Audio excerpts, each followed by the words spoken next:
Episode 12 में Elon girl road में फंस जाती है तो फ्रंगली कार की लाइट्स ऑन करता है और एलन गर्ल वहाँ से भाग जाती है। वो पीछे मुड़कर देखती है पर फ्रंगली उसको नजर नहीं आता। दूसरी सुबह एलन गर्ल से मिलने यंग आती है और बोलती है, मैंने सुना है तुम ही वो हो जिसने नीलम चुराया है। एलन गर्ल कहती है, आपको परेशान होने की कोई जरूरत नहीं है यंग, तुम गलत समझ रही हो। मैं तुम्हारे लिए परेशान नहीं हूँ, मैं फ्रंगली के लिए परेशान हूँ। हमारी फैमिलीज चाहती हैं हम साथ रहें, तो कोई भी प्रॉब्लम आती है उसका असर हम दोनों पे होता है। गर्ल पूछती है, क्या आप दोनों ने एक साथ रहने का फैसला कर लिया है? यंग, सिर्फ हमने नहीं हमारी फैमिलीज ने भी ये फैसला किया है और मैं तुमसे हेल्प मांगने आई हूँ। हमारी चोरी की खबर बाहर निकल आई है और इस फ्रंगली की इमेज पर बहुत बुरा असर पड़ा है, इसलिए तुम ये कंपनी छोड़ दो। और वो वहाँ से चली जाती है। एलन गर्ल ऑफिस पहुँचती है तो लड़की उसको बोलती है, मेरी फाइल तुमने चुराई है वो मिल नहीं रही। दूसरी तरफ फ्रंगली को मिस्टर हान बताते हैं कि नीलम की चोरी वाली बात बाहर निकल आई है। फ्रंगली कहता है, कंपनी की तरफ से अनाउंसमेंट कर दो कि ये एक रूमर है।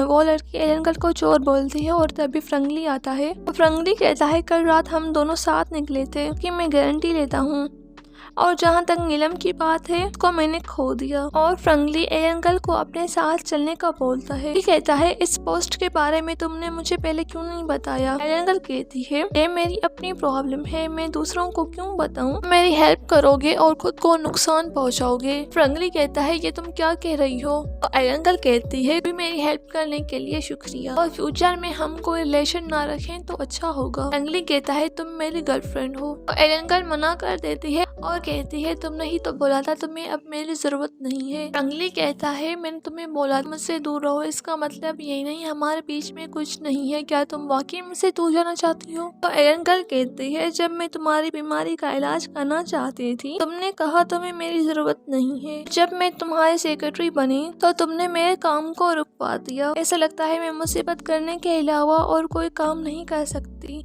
फ्रंगली कहता है, ध्यान से सुनो, मेरी परमिशन के बिना कहीं नहीं जा सकती, हमेशा के लिए मेरी हो, और ये रिलेशनशिप तोड़ने का सोचना भी मत। एलन गर्ल कहती है, लेकिन मुझे तुम्हारी गर्लफ्रेंड बनकर नहीं रहना। फ्रंगली पूछता है, क्या ये सब ली की वजह से है? एलन गर्ल बोलती है, नहीं, इसमें ली कहाँ से आ गया? तो फ्रंगली कहता है, उस दिन वो तुम्हारा हाथ पकड़ कर तुम्हें ले जा रहा था और जब भी तुम मुसीबत में होती हो तुम सबसे पहले उसके पास जाती हो। एलन गर्ल कहती है, हाँ अच्छा यही होगा, मैं उसके पास चली जाऊँ। फ्रंगली का गुस्सा आ जाता है और कहता है, हाँ निकल जाओ यहाँ से। एलन गर्ल चली जाती है। वह फ्रंगली एलन गर्ल को ली के डिपार्टमेंट में ट्रांसफर कर देता है। ली जाओकी को बहुत सारी फाइल्स देता है और कहता है, इन सब पर मेरे नाम की साइन कर दो। तो एलन गर्ल बोलते हैं, ये बहुत जरूरी फाइल्स हैं, पर मैं साइन कैसे कर सकती हूँ? तो ली कहता है, ये सब काम मेरे से नहीं होता, तुम ये सब संभाल लो। क्योंकि सारी फाइल्स पे साइन करती है और ली उसको मीटिंग रूम में ले जाने के लिए बोलता है। जाओकी बोलती है, तुम इसको पढ़ोगे नहीं? क्या है इस फाइल्स में? तो ली कहता है, पढ़ने की क्या जरूरत, तुमने पढ़ तो लिया होगा। मीटिंग में फ्रंगली ली पर गुस्सा करता है कि उसने पहले से कैंसिल किया हुआ प्रोजेक्ट पर साइन करके उसको अप्रूव क्यों किया। एलन गर्ल उसका इल्जाम अपने ऊपर ले लेती है तो सब सीनियर्स एलन गर्ल पर गुस्सा होते हैं। तो ली ये सब कुछ संभालने के लिए कहता है, ये रिजेक्ट हुआ प्रोजेक्ट बहुत अच्छा है, अगर आप मुझे इस पर काम करने देंगे तो मैं इसको बहुत अच्छे से करूँगा। तो फ्रंगली कहता है, मैं इसकी तुम्हें इजाज़त देता हूँ, अगर हमें ये अच्छा लगा तो तुम्हारी गलती माफ कर दी जाएगी, वरना तुम्हें इस डिपार्टमेंट से निकाला जाएगा। प्रोजेक्ट परफ्यूम कहाँ होता है? तो ली एलन गर्ल को आइलैंड पर ले जाता है परफ्यूम मास्टर से मिलने के लिए, और दूसरी तरफ मिस्टर हान फ्रंगली को बताते हैं कि ली और जायोकी आइलैंड पर जा रहे हैं। खबर आई है कि कुछ नजदीक आइलैंड पर तूफान आने वाला है। फ्रंगली ये बात सुनकर उनके पीछे आता है। वो दोनों आइलैंड पहुंचते हैं और मौसम खराब हो जाता है। ली परफ्यूम मास्टर को ढूंढने जाता है और एलन गर्ल को बहुत ठंड लगती है। वहीं पर फ्रंगली पहुंचता है। एलन गर्ल पूछती है, तुम यहाँ क्या कर रहे हो? तो फ्रंगली बोलता है,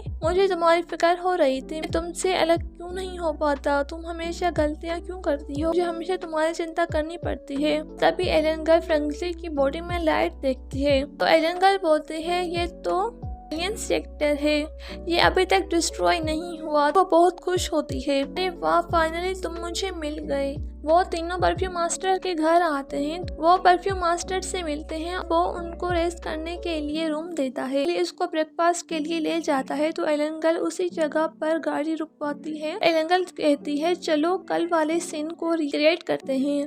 फ्रैंकलिन मना कर देता है। एलन गर्ल बोलती है प्लीज मैंने इस टाइम का बहुत वेट किया, मैं किसी और चीज को ये समझ रही थी, इस वजह से मैंने तुमसे झूठ बोला और कंपनी को भी मुश्किल में डाल दिया, और अब वही करो जो मैं तुमसे बोल रही हूँ। कल तुमने क्या बोला जो रिएक्टर एक्टिवेट हो गया। तो फ्रैंकलिन कहता है कुछ बातें मजाक करने के लिए नहीं होती। एलन गर्ल में मजाक नहीं कर रही, मुझे सच में कुछ याद नहीं। फ्रैंकलिन मना कर देता है और वो कार में जाकर बैठता है। वो लड़का यंग को बताता है कि मैंने फ्रैंकलिन का मेमोरी बैंक ब्रेक कर लिया है। यंग बोलती है अब जाओकी की मेमोरी डिलीट कर दो। लड़का कहता है नहीं मैं ऐसा नहीं कर सकता, फ्रैंकलिन ने जाओकी की मेमोरी को लॉक किया हुआ है। तो यंग कहती है मैंने इतना खर्च किया सिर्फ ये कॉपीज के लिए। और दूसरी तरफ फ्रैंकलिन बहुत तेज ड्राइव करता है तो एलन गर्ल को याद आता है शायद एलियन सेक्टर एक्टिवेट हुआ था हवा की वजह से। फ्रैंकलिन को विंडो ओपन करने का बोलती है और वो एलियन सेक्टर का आवाज़ सुनने की कोशिश करती है।